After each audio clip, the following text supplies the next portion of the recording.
why did you want to make the show?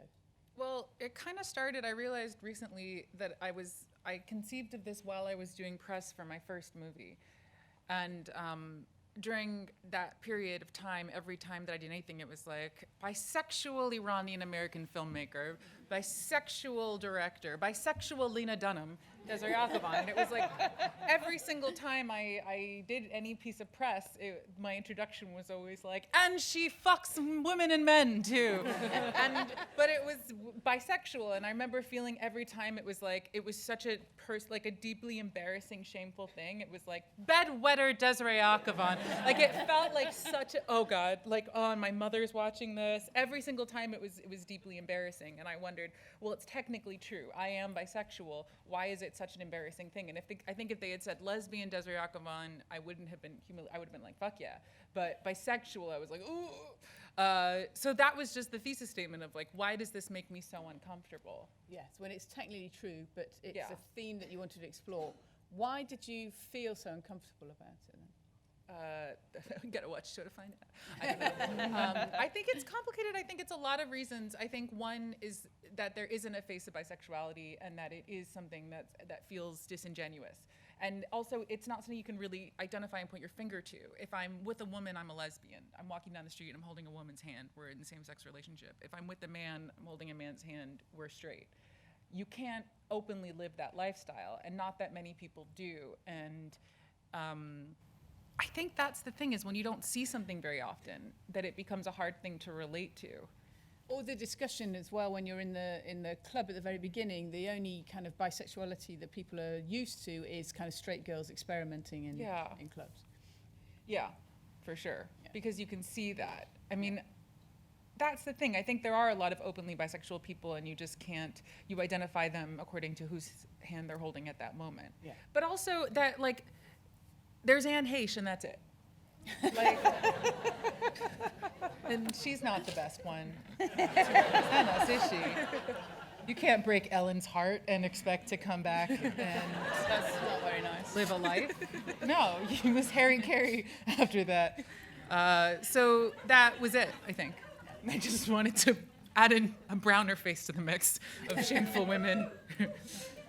So, Maxine, what attracted you to the project? I mean, it's beautifully written, so the characters are very well written. But I always actually wanted to ask you a kind of technical question, really.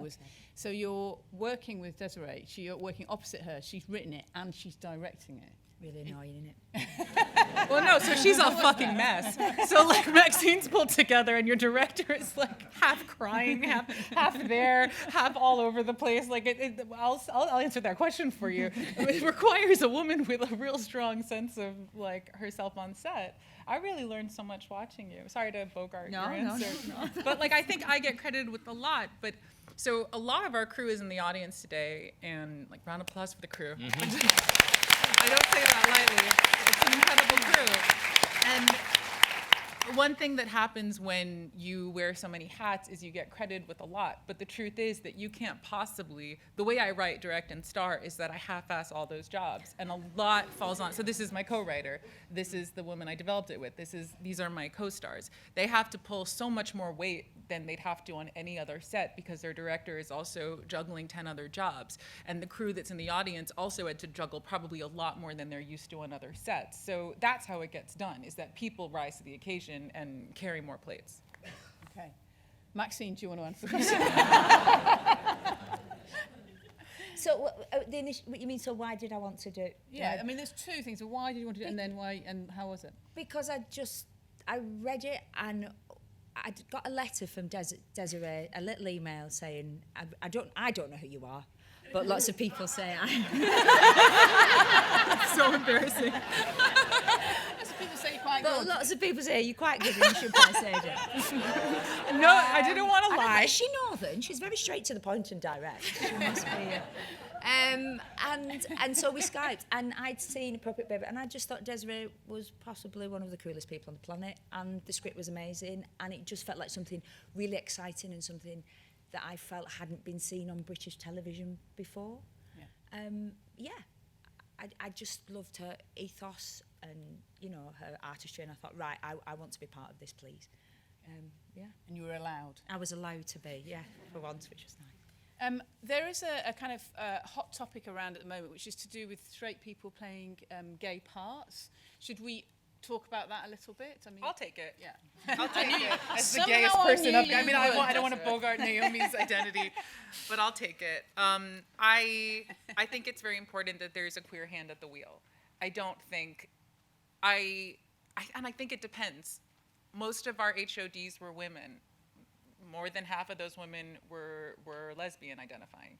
You know, it's important to me that the people at the helm of a project, if it's a queer project, if it's a project of any marginalized group that you never see on screen, when you see it on screen, I think the creators and the main creative forces behind it should be people representing, because, you know, you never hear about queer stories or bisexual stories to begin with, or, you know, just like the same way, you know, we never hear about trans stories or stories of, you know, Middle Easterners. I'm trying to like think of like, what can I talk about right now?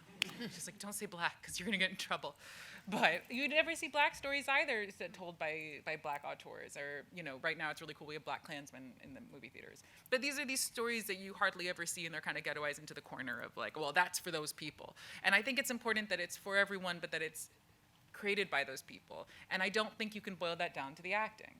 Yeah. I think acting is one of those elements. Yeah, but it's a whole thing, and you take the temperature. Like, yeah, in the Disney film, if Gaston or whatever candlestick is going to be gay is like super campy and no one involved is gay and it's just embarrassing and a terrible, crude stereotype, that would suck.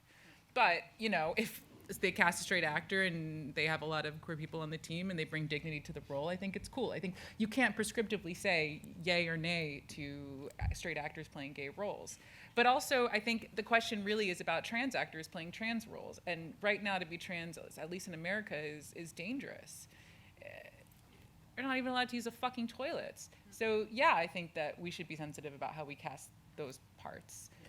But I also think it's something that you can't flat out say no to. There's nuance. There's a lot of nuance. It's a very complicated discussion. I'm having discussion like a lot because I'm also publicizing my movie. So it's a heady one. So, I want to talk to, there's a fella, him down there. Go on, Brianne. On his own. So your character, you know, Gabe, is a sympathetic character, but he is essentially the kind of straight, white male who's, I mean, literally your novel called Testicular. He's I mean, he's kind of arguably a representation of a person whose time has kind of been and gone and doesn't really realise. Take me out. I disagree. I mean, I think what I loved about it was that the show was about identity, about labels, and how that's all fluid. And with Gabe, he is a white, straight male, but what I loved about it was that as I read more, the care and attention given to him as a person, more than that label, really blew me away, and it was one of the best dissections of modern masculinity that I had read. And the friendship between Leila and Gabe, I think, is just a perfect example and a riposte to what's going on, which is that people who are very, very different can make mistakes and faux pas and do all that and still learn from each other. So, sounds simple, but it's very hard to do. And the fact that he wasn't stereotyped as well made a huge difference to me. And that's why I think it's a special show, that it is properly diverse and inclusive, and it's about common humanity more than anything else. So, yeah. Also, yeah, I think Chechi and I wanted to, well, Gabe was sort of amalgamation of the three men in our lives. Two of them are, well, my brother's not here, but Chechi's husband, business partner, and my brother. And bringing dignity to the story. And I see your point about, like, that man whose time is up. Like, I think I wanted to get into what are the pressures of masculinity, and giving a voice to the men in my life, and what were their insecurities, and how come we never saw their body insecurities on screen? How come we always assumed that they got to be one-dimensional and flat, and that they had one fear of, like, getting laid? And I think we meet Gabe and we're like, oh, you're just like, you're fucking your student, what an asshole. And then as we get to know him more and more and more, we kind of understand the whole package, and that maybe he's not in the driver's seat of that relationship, and further on how he got into that position. of chasing More to be you. revealed. Yeah. Cecilia, there you are in the middle. Should we talk a little bit about the writing? It's obviously it's a comedy. There's a lot of depth to it, but it is a comedy. There's I always wonder sometimes if you are approaching a topic that people think is kind of serious and untouched before, where there's a pressure to make it into a drama rather than a comedy. Why did you choose to go that way? And did you? Well, it kind of was like, comedy is really what we do. I mean, the film that's out on Friday, The Miseducation of Cameron Post, it's more of a drama, but that's like, it's brilliant as well. It's brilliant, but it was a weird departure. Like, it wasn't something that was like the weird, sort of attempt I'm doing on the drama. I really feel that, like, because because I'm Italian and Desiree is Iranian, like, the way that we look at life and the way that we look at dramatic situations, it is always with a vein of comedy. So I feel like that's why it kind of, it's a bit. And I was raised, I mean, it's my one highbrow reference in my entire life. Like, I mostly was raised on, like, Brady Bunch and Mel Brooks films, but I was raised by my theater teacher to believe that, like, Chekhov is a comedy. And in my life, when I was having the worst moments in my life, they were always hysterically funny to me. And I think that's a personality trait, and that's one that we share. That even in the worst moments, and I would say with Naomi as well, that when things are shittest is when we have the most inclination to did you say fart? Fun. You had to say the word fart. What is that? No, but I agree. I think we all have a really dark sense of humor, and we did spend a couple of years talking about everybody we know and telling each other our own rawest stories and other people's rawest stories and trying to turn that into something that could feel truthful and connect with other people, because those moments are the funniest and they say the most about you as a person.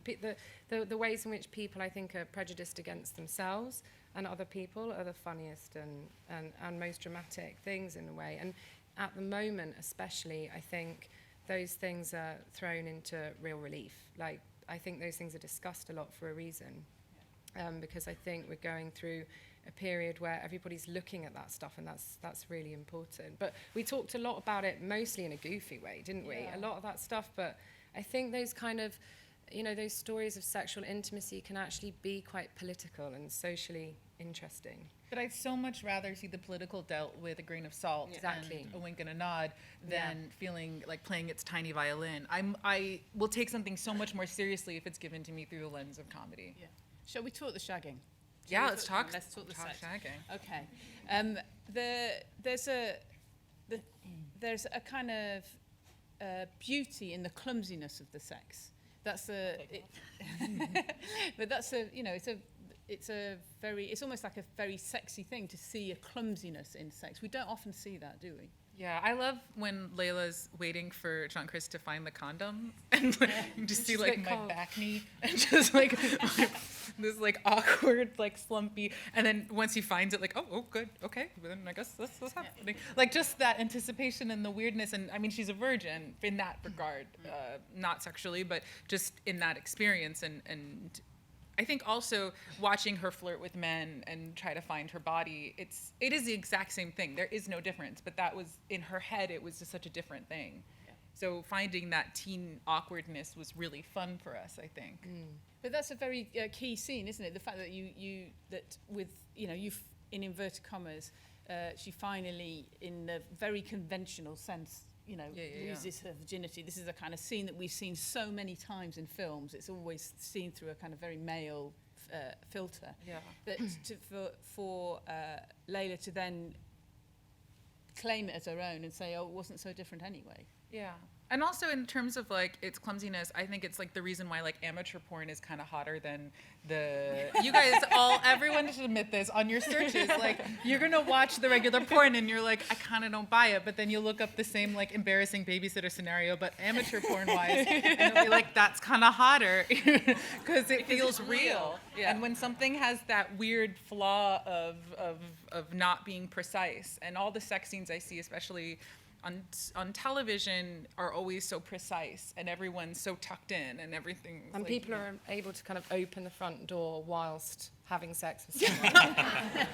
It's lovely. I mean, it's just really seamless. Find their keys. It's the rawness of the Sex in the Show that I think could make it sexy if it were sexy to someone. I find it horrifying to watch, personally. But it's my body.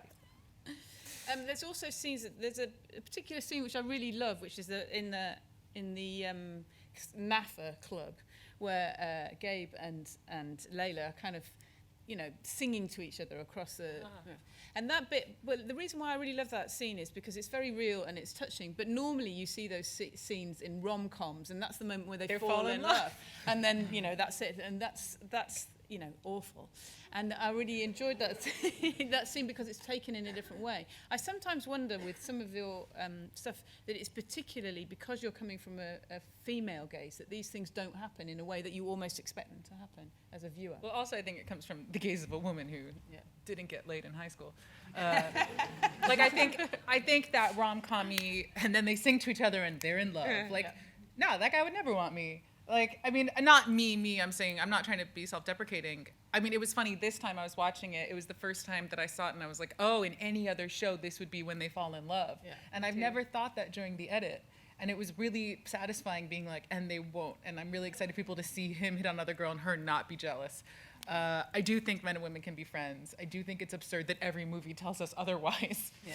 And I don't know if that's a female gaze or what. I think it's Cecilia and I always being, and Naomi as well, it's all these collaborators being attracted to the stories you don't see and falling down that path of, like, we love entertainment, we love pop, we love things that appeal to the lowest common denominator, but we also want to watch something different that you can't anticipate from the first frame. Yeah.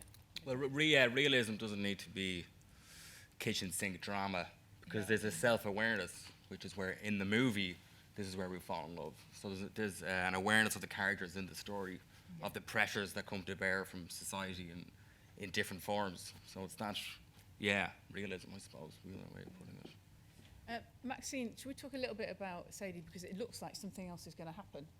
According to that trailer, which is a spoiler. See the alert. trailer? Massive spoiler. I mean, I know that you don't want to reveal kind of various. I mean, it's quite hard, isn't it? We can see what you're going for. Yeah. Well, to be honest, in the scenes to come. I mean, I suppose it's quite hard to ask this question, but I want to know what's going to happen with Sadie, really. I'll tell you later. Oh no, you can't. So tell me. So you mean? With Yeah. the- Well, you know, you can tell from the trailer what journey now she's about to embark on. Yeah. On her own. Yeah. Good old Sadie. And Come on, yeah, Sadie. good old Sadie. But so there is a journey now that she's decided that if it's not going to work with Leila, then she's not going to, it's like that brilliant line that she says, I gave you it says I gave you my 20s, and Sadie says I gave you my 30s. Yeah. And it was always that discussion about which had the most weight. Yeah. And do then, and I suppose as a woman you think, well, 30s, this is the time for fertility, babies, 20s is you give you time of fun and exploration.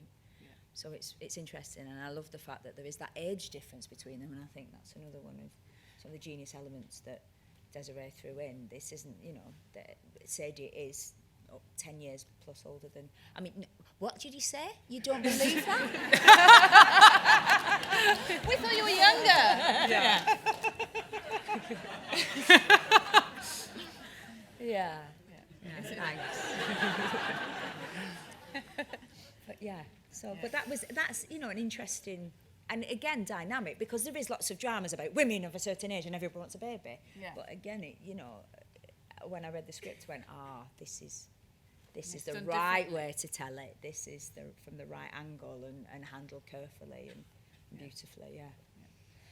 There was. I just wanted to talk. You've mentioned the crew, but one of the things that I have been told, and we could see, although everything always flashes really quickly at the end, wasn't it? That it's a majority female behind-the-scenes crew. That you had camera operator, location manager, first AD, editor, stills photographer, producer. Everyone is Producer, script editor, action designer, exact producer, I mean, writer. We're mostly women. I think. Yeah.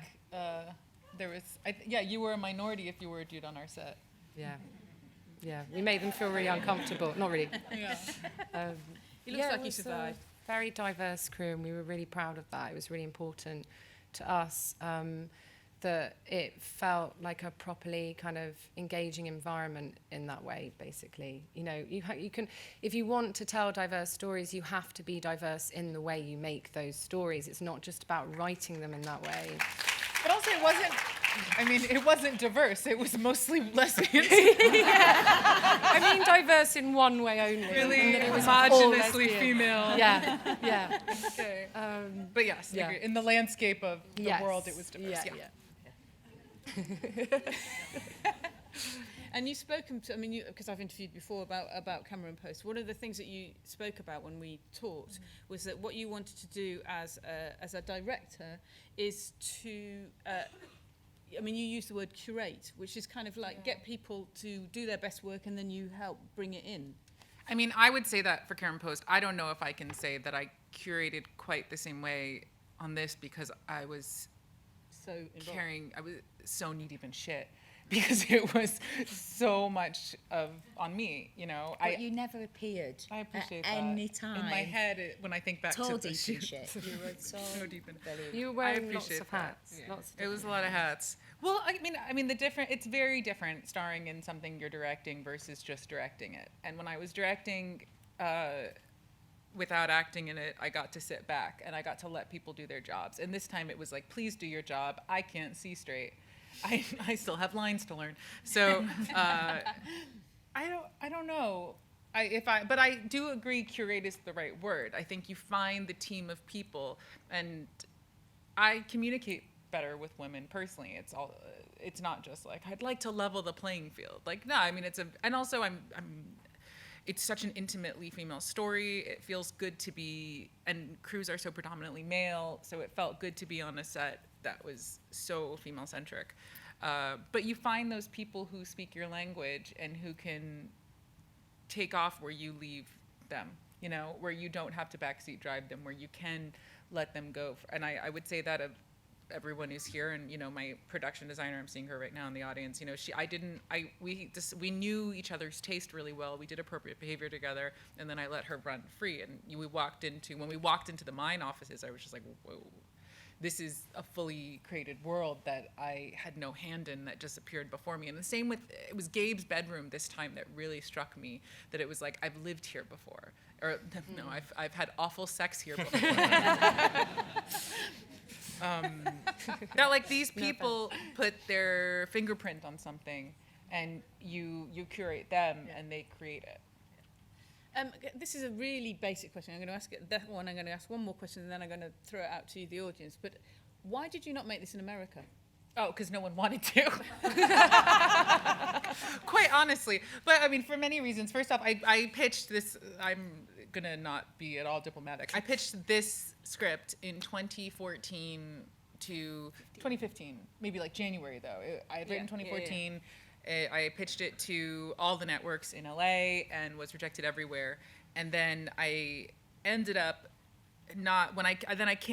immediately after I pitched it, came on a plane and I came to England to do the promotion for appropriate behavior in the UK. And then I had the script in my hand, and we were talking about Cameron Post at that time, and Cecilia and I had no job and no prospects, and my girlfriend and I had just broken up, and I had no place to live. So, I mean, it's a real class act. We decided what? No, I just remember that day. I remember we were in my kitchen, and I think my husband Will, we were just literally talking. I was like, so what next? And then you were like, why? I think Will. I was like, can I sleep on your couch for months? Why don't you try to, you know, make this in England? Like, yeah. It was like, yeah, it was just very. But we started writing Cameron Post, and I stayed on your couch, and it was like, well, it's now or never. Let's start writing the movie, and we had never co-written before. Yeah. So we started doing that, and in the meantime, I guess it was Will who was like, why don't you pitch it here in the UK? So just on a whim, we were like, all right. Like I got an agent, and I took a couple of meetings. And here, after all the meetings, people were like, yes, I'd like to make this. Please make this with me. And Naomi was it was the first time I'd spoken to someone about this. And I had already worked with a producer, like a very powerful Oscar winning producer who had pitched this with me in the States. And I had never been in a room where I felt like I was playing a game of improv. It felt like Naomi was like, yes, I love that idea. And what if you did this? And I was like, oh my God, that's incredible. Let's do that. And then let's do that. Like every idea we had became like a stacking Jenga of excitement. Yeah, it was really fun. It was suddenly anything was possible, and it was exactly the conversation I wanted to be having. And before then, every conversation I had in LA was like, but how are you going to appeal to men? And I was like, I don't know. There's a guy character. What about him? And they're like, all right. Oh, But wow. could he have a hotter girlfriend? And you're like, yeah, no, well, yeah, sure. Like you're just trying to fit yourself into this box that, and I'm being so lame. It sounds so cliche, but it was true. Every conversation, I remember we went to one network and they're like, oh, but we have Transparent. We already have a gay show. And you're like, okay, but this is for dudes too. It's a buddy comedy. And they're like, no. And then you go to the next network and they're like, well, we have Mindy Project. She's a brown girl. They already exist. And you're like, okay, what about this? No, but she's gay. It's your gay show. And they're like, So like every single one, you're trying to figure out like, how do I fit the gap you have in your program? And in a production company, they're like, well, you have that shiny director. How can I fit to this? And that every conversation I've had in LA, and I've never worked there and I've only taken meetings there, but it's always like, how can I fit into the zeitgeist of what's cool right now? And for Naomi, I just presented like, this is me, this is what I want to make, take it or leave it. And she was like, I have so many thoughts about that. And they were all creative, and they had nothing to do with pleasing an audience or making money. Which is amazing. Yeah. Yeah, nailed it. And this actually leads to my kind of last question before I'm going to throw it to the audience, which is, who do you want to watch this show? Given that you've had all these meetings with LA and they're like, I'm sorry, straight men won't watch this, and so many people won't watch it. Yeah. Who is your audience? Everybody. Well, don't you want everybody to watch your show? Like, I want neo-Nazis to watch what I make. Like, it would be great. They'd have a brown friend. Like, I'm just like, join me. I think everybody should watch the show. I very much hope the audience, it's like the people like me, I very much hope women, queer audiences love it. I think we're hungry for anything that represents us, but at the same time, I very much, don't you wish that people who don't agree with you would watch your shit? And Yes. Okay, yes. No. Of course. What's the point in doing it if you're not gonna? well, I guess to make people feel less alone. Yeah. You don't want to do it in an echo chamber. Just back to the people that. Already agree. Or do you? You just do it so you get nice comments on Twitter, don't you? Yes. I mostly live for the Twitter feed. Well, what happened was I had written the script on my own in New York when I was still living there, and it was such a whim that I moved to London. So I gave Naomi my script that took place in New York. But then that was 3 years ago. Changed quite a lot. Yeah, I think. Cecilia and I wrote all 6 scripts in 2017. So like last year, right before going into production, all of it got written. And that first one got rewritten, and I had already been living here 3 years by the time that we were figuring it out. But And we always went backwards, as we went forwards, we went back to 1 and 2 and 3. So they got more and more Londonified, I think. Yeah. I think it was so much more interesting because once I moved to London, my life changed so drastically, and I got to be such an outsider and notice the differences between my life here and my life in New York. And also I lived in various areas of Hackney that whole time. So I think that influenced how it became about London and about, that whole train spotting monologue. Like the basic ideas were there, but everything changed based on the fact that we were in the UK. Well, that's bonkers. That statement's just not true. And even if this didn't exist, that's not true. People will always tell their stories, and there's so many amazing queer directors coming up right now who are just like dying to get in the position to make their work. There's the audience there, isn't there? Yes. There's an audience for good stories. It doesn't matter if you're queer or straight or whatever. I think good storytelling is good story. You can make a good story about like a necrophiliac and people will go see it. That's the James next Franco show has that we're tried. making. Yeah. Coming to Channel 4. And it's going to be called The Necrophilia. Yeah. But for sure, I don't even think but yes, because the people are hungry for lesbian stories, for any kind of queer stories, for visibility, for sure. But good storytelling is good storytelling, and it exists, and those makers are out there. Yeah. And I think also good storytelling, like you say, it makes things that I think people might have had a preconception about it being different, it makes it universal. Like, that's what a good story does, I think. You identify with that person because you are, through the storytelling and the directing and everything, you are made to feel how they feel and to sympathize with them and to understand them and to reflect on your own life, whatever their situation is and however distant from your own. But also, so obvious, but you have, as the audience, have the power to decide how many more, 100%. lesbian stories are told. Like, If you buy a ticket on Friday to go see the Miseducation of Cameron Post, This one's got an agenda. But it's true. I think what's cool and what was frustrating when I was pitching before in LA was that everyone's like, well, there's only this much of an audience potential for those types of stories, that everything is a formula. And I don't see the world that way, but definitely people who invest their money, it's a business, they see that as a formula. So if this does well, if the numbers are good for this, if queer films do well, then of course more people invest in them and then it just kind of grows. And also, hopefully, at some point, that story won't need to be called a lesbian story. It will just be called a story. Because that's the other thing, is that at the moment everything is still, and that's partly why we chose the title, because those labels are so important still, and they're still so fought over. And I think that's really interesting. Yeah. So it's almost like a strong label of identity, but actually it's completely unpicked within. The book we always knew was a movie, right? Yeah. Like I like the structure of the last 200 pages of the book. It's a 500-page book, and in the last 200 pages, this girl gets sent to, a teenage girl in the 90s, gets sent to a gay conversion therapy center. And the structure of it lent itself really well, and I felt like it was a really good teen film in the vein of John Hughes, and it had a very clear beginning, middle, and end. As for the television series, I always knew it was a series because to me it had no beginning, middle, and end. It was just kind of like a sexual journey that, like, what if you had to come out in your 30s and you thought you had already come out? To me, that was the perfect way to handle bisexuality, was through the lens of a lesbian and someone who was like the reverse coming out. Like, why would it be you? There are so many stories of, for good reason, like it happens in life, women who identify as straight not being capable of owning up to their lesbian feelings and then falling in love with a woman, leaving their husbands, whatever. Like Imagine Me and You style. Like there are a lot of Imagine Me and You style film narratives, and it's like triumphant because the little guy is winning and the marginalized. But then I thought, like, oh God, how awful would it be if you had that reverse story? And I didn't want to tell it in a 3-act structure. I thought it should just kind of meander for a while because there are so many repercussions for that kind of an outing, kind of a coming out, and that kind of a taboo, and that kind of betrayal. And why is it a betrayal, and who is it a betrayal to?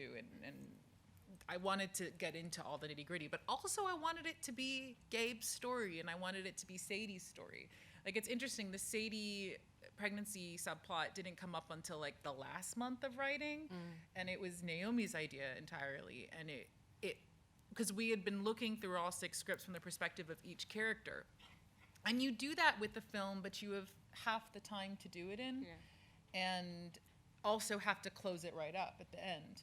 And this one, you can just kind of ask a bunch of questions and keep them going. And the fact that we had that freedom in the last month before production to add this whole subplot and get into, well, what's the ramification of this on the ex-partner, that was something that I only would have been done in television. And also, one of the things we talked a lot about with Katie, our amazing producer, and Rianne, our amazing story producer, all of us, when we were talking about that story, is that when you can fall pregnant, or you have to decide to get pregnant, and are they a different thing? You have to really make that decision if you're going to do it on your own, and that's so interesting. And Maxine did. And when you're queer. Yes, exactly. That if you're not in a situation where falling pregnant is an option, suddenly you have to really think about it and discuss it and all of that stuff. That's amazing. And what was her journey? Yeah. Like, sorry, I cut you off. No, go. But I think it's cool that we watched those first 2 episodes because I got to see, like, oh, Hemi is such a rebound and so much not in the direction of where you want to go, but, like, I have a stupid hairdo and you have, like, a sexy tryst, but where do you really want to go? And that's what we track throughout the rest of the episodes. No. No, I don't. I have nothing to give the world. She's writing a book and she doesn't enjoy it. I'm writing a book. I'm not enjoying the process.